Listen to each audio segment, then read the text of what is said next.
as we are now joined by the head coach of the Tigers. Brent Vernon makes his way in. Coach, I walked into the gym tonight.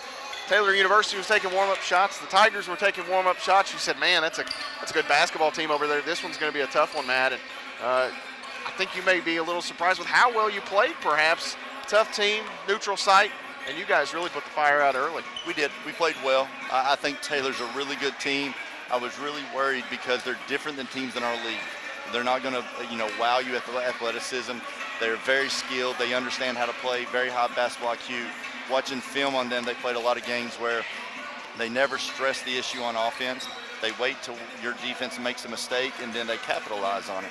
And that was a little worrisome coming in the game because this year we've not been the best defensive team.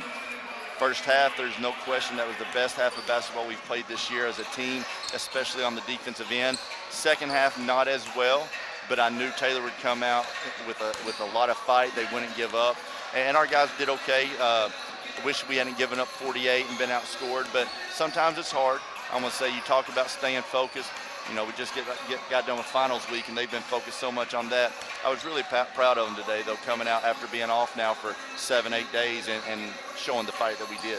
Taylor hit that first three of the ball game. You go on that, this is a team that shoots it pretty well. Hit that first three, you kind of think, oh boy, it might be one of those nights. But you guys answer with 15 straight, and you put them behind the 8 ball. What was it in that first half? You mentioned the defense. What else was it that allowed you guys to, that you did play so well? Well, we made shots. And we've done that a lot this year. But I go back to it, for the most part, it was all defense. Our defense was really good the first half. And, they have a couple guys who aren't great shooters that we could really help off of. And Jalen Coates had that assignment whenever Fleming was in, and he did an absolute great job being active, helping all over the floor, and making the game easier for us on the defensive end. Coates with 25 points tonight. Coach, you took him out there late. You had a nice little conversation with Jalen Coates. I'm not saying that that's as good as Jalen Coates can play, but it's got to be pretty close. He was almost perfect tonight. Very close, I'm going to say. And it's been a little bit tough for Jalen this year because last year we struggled on the offensive end, and by the end of the year we basically spread the floor out, gave the ball to Jalen, say, you sort of get to decide what happens. We did a very good job, our assistants did, going out and recruiting more shooters, more scorers. And I haven't asked Jalen to take a back seat, but I've said, now listen, when you're going to the rim, that's fine, but there's going to be times where people collapse and you got to, defer at times. And he's worked through it very well because now he very rarely ever takes a bad shot. Last year, we had to let him take some shots that could have been considered bad shots, and now he doesn't hardly ever take bad shots. He got in a groove tonight, some steals, a lot of transition baskets. He's really, I remember we talked at Voorhees, he made the 3 threes. And I talked about how he's been working on it, and we've been working on a little bit of a hitch, and he has shot it extremely well in practice since then. And I told Coach Mark yesterday, I said, I don't know if he can make 1 of 2 the rest of the year.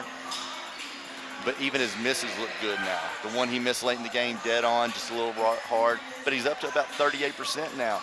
And what that does is if he can continue to make 1 or 2 a game and not take bad ones, people have to come out and guard him, and they can't. It's just too fast. And he was really good tonight, 25 and 6, and he just made good decisions. And just 1 turnover in the game tonight for Jalen Coates. He was phenomenal this evening. You mentioned the shooters.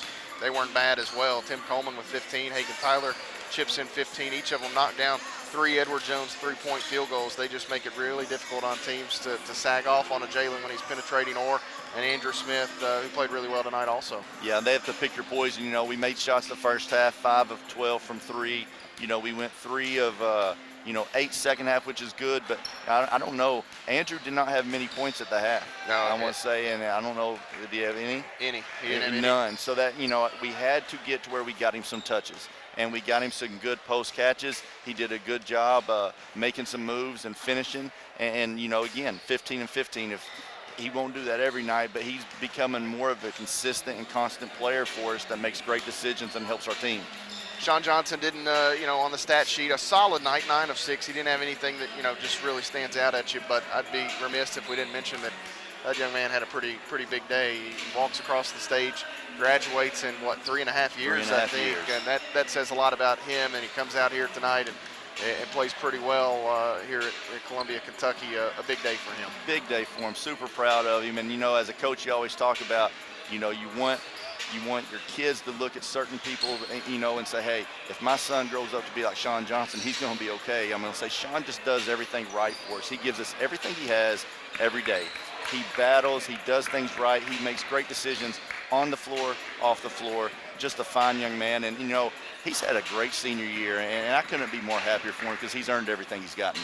I was once told that maybe one of the best compliments you can give to some players is the term a program builder. I think Sean Johnson may be a guy that you would label as a program builder. Absolutely, and you know, people like Sean, people like Hagan, people like Elliott, it's made us sort of look back and change a little bit of the way we recruit. We've been a program that's taken a lot of transfers year in and year out, and we will always take transfers. But we'd like to get to where maybe we're only taking 2 or 3 and bringing 3 or 4 high school kids in, because you have guys like that day in and day out, you know, you can count on. They're going to make the right decisions, you know, and it says something, because not that the transfers don't have the pride instinct, but Sean's been here for 4 years. It means something, and he's special to our program. And again, I couldn't be more happy for him. You'll have a quick turnaround here. You get, I guess, from the conclusion of the game, about 18 hours or so before you take on Toccoa Falls. What do we know about that bunch? Not tons, I'll be honest. You know, I was so worried about Taylor. Coach Marks looked at him, son. They've played the absolute toughest schedule in America. And I'm saying that, you know, for an NAIA program, they've played tons of D1 exhibition games. We're going to be their 3rd game in 3 nights, so they're probably going to be a little tired. But we're going to watch a little bit of the first half, but I haven't been able to see much. I worry one game at a time all the time. I think that's the way you approach things. And you know, we had our hands full with Taylor, but we did a great job and came out with a win.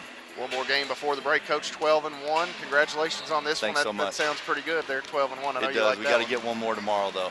Coach Brent Vernon and the Tigers victorious here this evening as they knock off Taylor University. The final score, 86-69.